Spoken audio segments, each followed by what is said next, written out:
हिँड्नु म साक्षात गुरुको भाटामा लान्छु क्या तपाईको गुरुदेव राधे राधे प्रभु।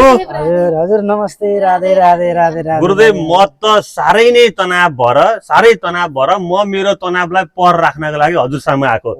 हजुरले ध्यान पनि सिकाउनुहुन्छ अरे, तनावबाट मुक्त गराउनुहुन्छ अरे भन्ने सुनियो। त्यही भएर लौ न प्रभु, मेरो तनावलाई पर राखिदिनु पर्यो। भनेपछि तनाव छ, पुरै साह्रै तनाव छ है।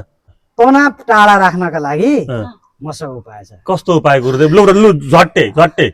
भाइकै श्रीमती हो? मेरो आफ्नै हो त। श्रीमती हो? हो, तनाव टाढा बनाउनका लागि नानी उपर जाऊ त नानी। उपर जाऊ त नानी। पर जाऊ अझै पर जाऊ, अझै पर।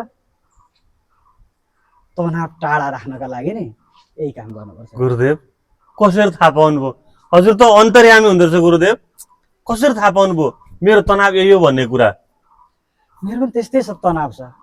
हजुरले चाहिँ तनावलाई कहाँ राख्नु भएको छ गुरुदेव? मैले ऊ पर